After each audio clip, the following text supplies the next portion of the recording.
दोस्तों नमस्कार, ये है मार्गदर्शन फॉर सिविल सर्विसेज। मैं अनुराग चौधरी।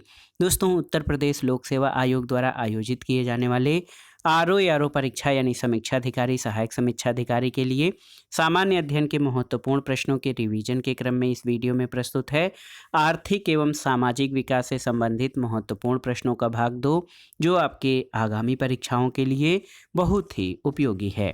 दोस्तों इसमें हम प्रश्नों को सॉल्व करते समय उनकी व्याख्या भी करते चलेंगे ताकि आप प्रश्नों को आसानी से समझ सकें और कुछ अन्य महत्वपूर्ण परीक्षा उपयोगी तथ्यों को तैयार कर सकें। तो आइए शुरू करते हैं आज का वीडियो। आरओ परीक्षा के लिए सामाजिक एवं आर्थिक विकास से संबंधित महत्वपूर्ण प्रश्नों का रिवीजन। इस वीडियो में हम उद्योग क्षेत्र और तृतीयक यानी सेवा क्षेत्र से संबंधित महत्वपूर्ण प्रश्नों को रिवाइज करेंगे। पहला प्रश्न है दोस्तों, स्वतंत्र भारत की प्रथम औद्योगिक नीति की घोषणा कब की गई थी? तो याद रखना चाहिए आपको दोस्तों, ये वर्ष है 1948। तो ऐसे याद कर सकते हैं, भारत की इस प्रथम औद्योगिक नीति या इंडस्ट्रियल पॉलिसी स्वतंत्रता के एक साल बाद 1948 में घोषित हुई थी। स्वतंत्रता के बाद देश की पहली औद्योगिक नीति की घोषणा 6 अप्रैल 1948 को तत्कालीन उद्योग मंत्री डॉक्टर श्यामा प्रसाद मुखर्जी द्वारा की गई थी और इसी नीति के द्वारा देश में मिश्रित और नियंत्रित अर्थव्यवस्था की नींव पड़ी थी। अगला प्रश्न है, 3 कथन दिए गए हैं, इसके बाद आपको कोड के आधार पर सही उत्तर का चयन करना है। देखिए, सूक्ष्म लघु और मध्यम उद्योग यानी एमएसएमई अधिनियम 2020 के विषय में निम्नलिखित कथनों पर विचार कीजिए। पहला है कि भारत सरकार ने 13 मई 2020 को आत्मनिर्भर भारत पैकेज के अंतर्गत एमएसएमई की नई परिभाषा घोषित की है।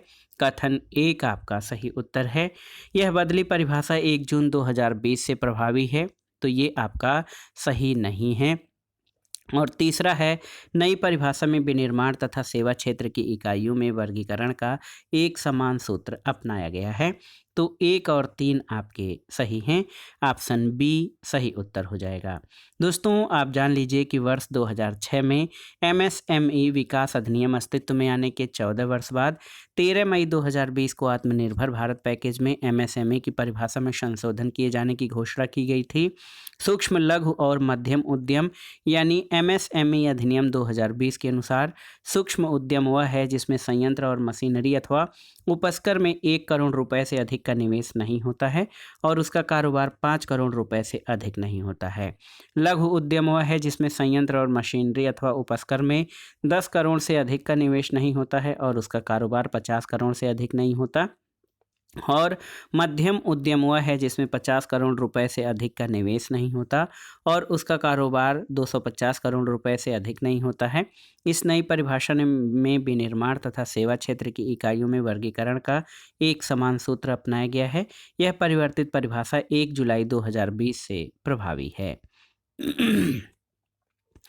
अगला प्रश्न है दोस्तों, सूक्ष्म लघु और मध्यम उद्यम विकास अधिनियम यानी एमएसएमईडी पारित हुआ था कब? 2005 में, 2006 में, 2007 में या 2008 में? तो याद रखिएगा दोस्तों, सूक्ष्म लघु और मध्यम उद्यम विकास निगम अधिनियम ये 2006 में पारित हुआ था।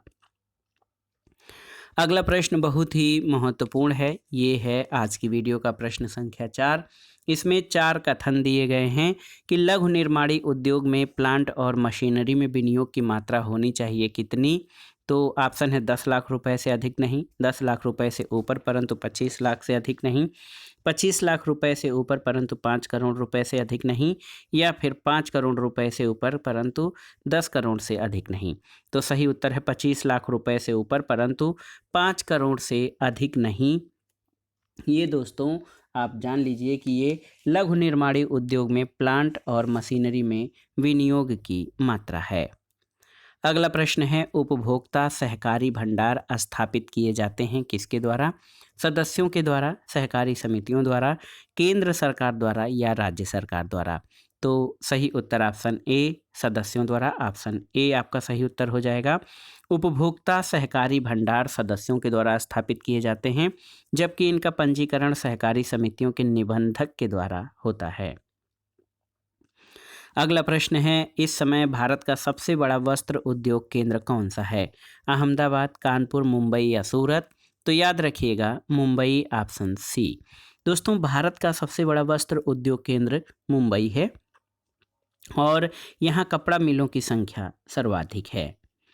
अगला प्रश्न है, भारत में मिल निर्मित कपड़े का सर्वाधिक उत्पादन प्राप्त होता है कहाँ से? गुजरात से, महाराष्ट्र से, पंजाब से या फिर तमिलनाडु से? तो सही उत्तर क्या हो जाएगा? गुजरात से, ऑप्शन ए। दोस्तों भारत में मिल निर्मित कपड़े का उत्पादन 4% है, हैंडलूम निर्मित कपड़े का उत्पादन 12% है, होजरी निर्मित कपड़े का उत्पादन 22% है, जबकि पावर लूम सेक्टर के द्वारा 62% कपड़े का उत्पादन होता है। वर्तमान स्थिति के अनुसार मिल निर्मित कपड़े का राज्यवार उत्पादन 1000 वर्ग मीटर में गुजरात में जो है सर्वाधिक है, इसके बाद महाराष्ट्र, फिर पंजाब और तमिलनाडु है। अगला प्रश्न है कि भारत में उर्वरक उद्योग के बारे में निम्नलिखित में से कौन सा कथन सही नहीं है? पहला है कि अभी हाल के वर्षों में यह देश का तेजी से विकसित होने वाला उद्योग है, बिल्कुल सही है। भारत विश्व में नाइट्रोजन उर्वरकों का तीसरा सबसे बड़ा उत्पादक देश है, बिल्कुल सही है। रासायनिक उर्वरकों के संबंध में भारत आत्मनिर्भर है, सही नहीं है। निवेश और निर्मित उत्पादों के मूल्य के आधार पर यह देश का दूसरा प्रमुख उद्योग है, ये आपका सही है। तो पूछा गया है कौन सा सही नहीं है? ऑप्शन सी आपका सही नहीं है। दोस्तों रासायनिक उर्वरकों की दृष्टि से भारत आत्मनिर्भर नहीं है। आर्थिक सर्वेक्षण 2022-23 के अनुसार वर्ष 2021-22 में देश में उर्वरक की खपत जो है 29,796 टन है, जिसमें से देश में कुल उत्पादन 18,553 टन और शेष 97,170 टन आयात किया जाता है। अगला प्रश्न है, सूची 1 का सूची 2 से सुमेलन करिए और दिए गए कोट से सही उत्तर का चयन करिए। यहाँ पर सूची 1 और सूची 2 हैं, तो आप देख सकते हैं दोस्तों भिलाई। तो भिलाई कहाँ पर है? भिलाई इस्पात संयंत्र जो है ये छत्तीसगढ़ में है। बोकारो इस्पात संयंत्र झारखंड में है। इसके अलावा दुर्गापुर आप जान लीजिए कि ये पश्चिम बंगाल में और राउरकेला ओडिशा में स्थित है। तो सही उत्तर क्या हो जाएगा? आप देखिए 1 2 4 3, यहाँ पर 1 2 4 3, ऑप्शन बी आपका सही उत्तर है। दोस्तों भिलाई इस्पात संयंत्र की स्थापना छत्तीसगढ़ में, बोकारो इस्पात संयंत्र की झारखंड में, दुर्गापुर इस्पात संयंत्र की स्थापना पश्चिम बंगाल में और राउरकेला इस्पात संयंत्र की स्थापना ओडिशा राज्य में की गई है। अगला प्रश्न है, गोल्डन हैंडशेक का संदर्भ निम्नलिखित में से किस एक से है? आपको बताना है। तो सही उत्तर क्या हो जाएगा? गोल्डन हैंडशेक का संदर्भ दोस्तों ये स्वैच्छिक सेवानिवृत्ति योजना से है। इसमें आप जान लीजिए कि वर्ष 1991 में नई औद्योगिक नीति में सरकार ने सार्वजनिक क्षेत्र के उपक्रमों को अधिशेष कर्मचारियों से मुक्त करने के लिए प्रोत्साहन युक्त एक स्वैच्छिक सेवानिवृत्ति योजना प्रारंभ की थी।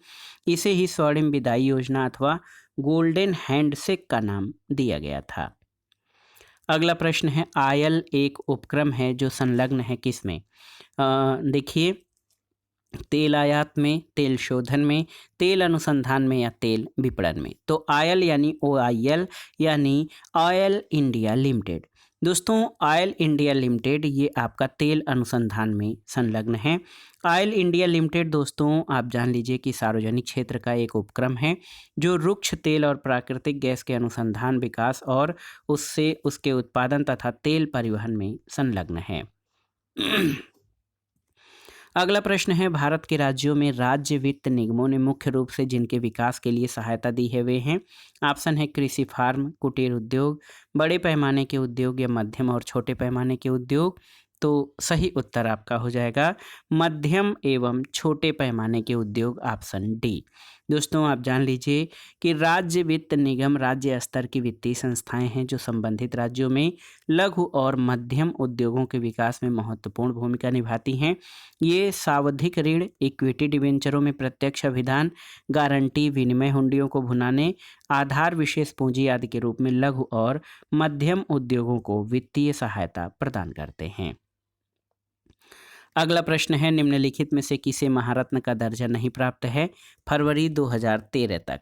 तो दोस्तों ये प्रश्न काफ़ी पुराना हो गया है। आप देख सकते हैं कि देखिए, जब ऑयल इंडिया लिमिटेड महारत्न कंपनी नहीं थी, उस समय आप जान लीजिए कि ऑयल इंडिया लिमिटेड जो है, ये महारत्न कंपनी नहीं थी 2013 तक। लेकिन 30 नवंबर 2022 तक 12 कंपनियों को महारत्न का दर्जा दिया गया है। महारत्न कंपनियों में भेल, GAIL, coal India limited, Indian oil corporation limited, NTPC, SAIL, इसके अलावा oil and natural gas corporation limited ONGC, Bharat petroleum corporation limited, power grid corporation of India, Hindustan petroleum corporation, power finance corporation और ग्रामीण विद्युतीकरण निगम लिमिटेड शामिल हैं। अगला प्रश्न है, निम्न में से किस भारतीय सार्वजनिक क्षेत्र के उपक्रम को 4 नवरत्न कंपनियों को दिया गया महारत्न का दर्जा प्राप्त नहीं हुआ है, दर्जा नहीं प्राप्त हुआ है? तो यहाँ पर देख सकते हैं आप कि इसमें पूछा गया है सेल, बीईएल, ओएनजीसी और एनटीपीसी में किसको दर्जा प्राप्त नहीं हुआ है महारत्न का? तो ये आप जान लीजिए बीईएल यानी ऑप्शन बी।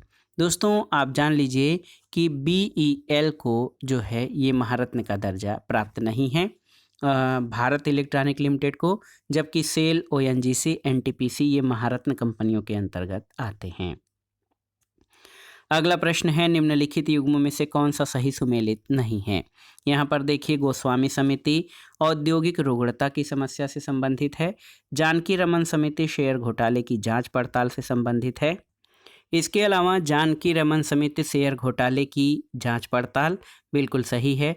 मल्होत्रा समिति बीमा क्षेत्र में सुधार और तारापोर समिति बैंकों में ग्राहक सेवा, ये आपका गलत है, ऑप्शन डी आपका सही नहीं है।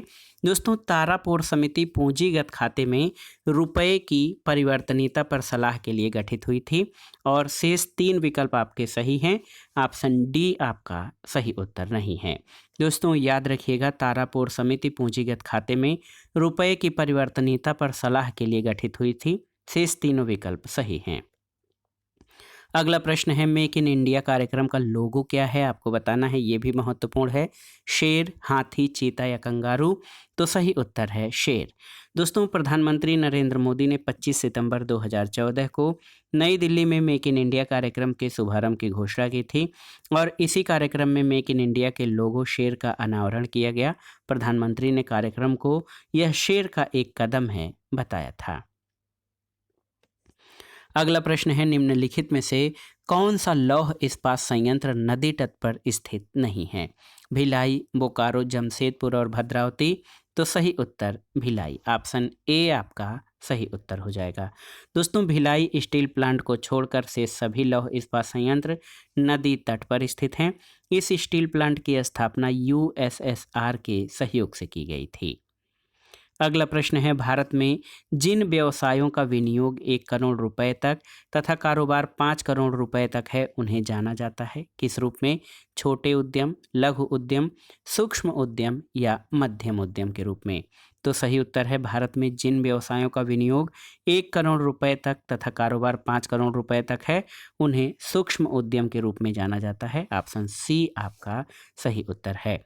1991 की उद्योग नीति में 1985 की नीति में तय लघु इकाइयों की निवेश सीमा को 35 लाख रुपए से बढ़ाकर 60 लाख रुपए और सहायक उद्योग में निवेश की सीमा को 45 लाख से बढ़ाकर 75 लाख रुपए किया गया था। सूक्ष्म लघु और मध्यम उद्योग अधिनियम 2006 जो कि अक्टूबर 2006 से प्रभावी हुआ था, इसके तहत सूक्ष्म लघु और मध्यम उद्योगों के लिए निवेश सीमा 2 वर्गों में विनिर्माण उद्यम और सेवा उद्यम में बांटकर निर्धारित किया गया।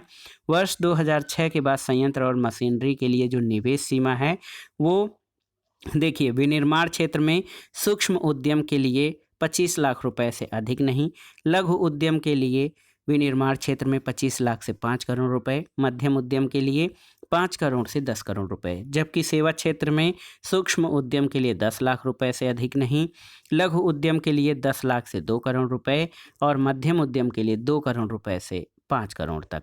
1 जून 2020 को सूक्ष्म विनिर्माण और सेवा इकाई की ऊपरी सीमा को बढ़ाकर 1 करोड़ रुपए तथा निवेश 5 करोड़ रुपए का टर्नओवर किया गया है। छोटी इकाई की ऊपरी सीमा को बढ़ाकर 10 करोड़ रुपए का निवेश और 50 करोड़ रुपए का टर्नओवर किया गया है। इसी तरह मध्यम इकाई की सीमा को बढ़ाकर 50 करोड़ रुपए का निवेश और 250 करोड़ रुपए का टर्नओवर कर दिया गया है। और ये संशोधन एमएसएमई विकास अधिनियम 2006 में लागू होने के 14 वर्षों बाद किया गया है, जो कि 1 जुलाई 2020 से प्रभावी है। तो ये जो है अब इसका जो मानक है वो बदल गया है और ये काफ़ी अधिक हो गया है। अब आइए तृतीयक क्षेत्र से संबंधित यानी सेवा क्षेत्र से संबंधित महत्वपूर्ण प्रश्नों को देख लेते हैं। भारत में तृतीयक क्षेत्र में क्या शामिल है? ऑप्शन है व्यापार और परिवहन, बिल्कुल सही। वित्त और वास्तविक स्थावर संपदा, बिल्कुल सही। वानिकी और मत्स्यिकी शामिल नहीं है। तो सही उत्तर 1 और 2, ऑप्शन बी आपका सही उत्तर हो जाएगा। दोस्तों, आप जान लीजिए कि तृतीयक क्षेत्र के अंतर्गत सेवा क्षेत्र या सेवा उद्योग आता है, जिसमें मानव श्रम शक्ति की भूमिका अहम होती है, जिसमें व्यापार, होटल, परिवहन, संचार, बैंकिंग, बीमा, वास्तविक संपत्ति, सार्वजनिक प्रशासन, सुरक्षा, शिक्षा, अचल संपत्ति, पत्र पत्रिकाएं, मनोरंजन और विदेशी क्षेत्र आते हैं। अगला प्रश्न है दोस्तों, परिवहन, संचार, वाणिज्य किसके अंतर्गत आता है? प्राथमिक गतिविधियां, द्वितीयक गतिविधियां, तृतीयक गतिविधियां या ग्रामीण गतिविधियां? तो सही उत्तर तृतीयक गतिविधियां, ऑप्शन सी। दोस्तों, उत्पादन इकाइयों का अलग अलग औद्योगिक समूहों या क्षेत्रकों में समूहीकरण औद्योगिक वर्गीकरण कहलाता है। इसे 3 क्षेत्रकों में वर्गीकृत किया गया है। प्राथमिक क्षेत्र, जिसमें कृषि और संबद्ध वस्तुएं, खनन और उत्खनन शामिल हैं। द्वितीयक क्षेत्र में कारखाने, निर्माण, बिजली, जलापूर्ति आदि हैं। और तृतीयक क्षेत्र, इसमें परिवहन, व्यापार, शिक्षा, होटल, सरकारी प्रशासन, वित्त आदि शामिल हैं। अगला प्रश्न है, भारतीय अर्थव्यवस्था में तृतीयक क्षेत्र की भागीदारी 2016-17 में कितनी थी? तो आप जान लीजिए दोस्तों, महत्वपूर्ण प्रश्न है कि ऑप्शन है, देखिए 51.8 लाख करोड़, 50.6 लाख करोड़, 49.0 लाख करोड़ या 52.8 लाख करोड़। तो यहाँ पर आप देखिए, तो यहाँ पर कोई भी विकल्प जो है उस समय भी जब ये प्रश्न पूछा गया था तब सही नहीं है, क्योंकि चालू मूल्यों पर भारत का सकल मूल्य वर्धित वर्ष 2016-17 में 138.4 लाख करोड़ रुपए था, जिसमें तृतीय क्षेत्र की भागीदारी 52.8% यानी 73.08 लाख करोड़ रुपए थी। तो कोई भी विकल्प सही नहीं है, लेकिन विकल्प डी में 52.8 लाख करोड़ रुपए यदि 52.8% होता तो ये विकल्प सही होता। आर्थिक सर्वेक्षण 2021-22 के अनुसार वर्ष 2021-22 के प्रथम अग्रिम अनुमान में जीवीए में योगदान कृषि और संबंधित क्षेत्र का 18.8%, उद्योग क्षेत्र का 28.2% और सेवा क्षेत्र का 53% है। अगला प्रश्न और आज की वीडियो का आखिरी प्रश्न है कि भारतीय अर्थव्यवस्था में किस क्षेत्र का सकल घरेलू उत्पाद में सर्वाधिक योगदान है? आपको बताना है कृषि क्षेत्र, सार्वजनिक औद्योगिक क्षेत्र, सेवा क्षेत्र या इनमें से कोई नहीं। तो सही उत्तर है सेवा क्षेत्र। दोस्तों, जीडीपी में जो प्रश्न पूछा गया था ये 2006 में, लेकिन उस समय और वर्तमान में जीवीए में सेवा क्षेत्र का योगदान सर्वाधिक है। आर्थिक सर्वेक्षण 2021-22 के अनुसार 2020-21 के जो अनुमान है उसमें सेवा क्षेत्र का योगदान जो है ये 53% है वर्तमान में 2021-22 के अनुसार। तो दोस्तों, ये था आज का वीडियो। आरओ यानी समीक्षा अधिकारी, सहायक समीक्षा अधिकारी परीक्षा के लिए सामान्य अध्ययन के महत्वपूर्ण प्रश्नों के रिवीजन के क्रम में आर्थिक और सामाजिक विकास से संबंधित महत्वपूर्ण प्रश्नों का रिवीजन, जो विभिन्न प्रतियोगी परीक्षाओं के साथ साथ आरओ परीक्षा के रिवीजन के लिए बहुत ही उपयोगी है। आप इन प्रश्नों को तैयार कर लीजिएगा। वीडियो आपको कैसा लगा हमें कमेंट बॉक्स में ज़रूर बताइएगा। वीडियो को लाइक करें, शेयर करें और इस चैनल मार्गदर्शन फॉर सिविल सर्विसेज को सब्सक्राइब करें। वीडियो देखने के लिए धन्यवाद दोस्तों। नमस्कार।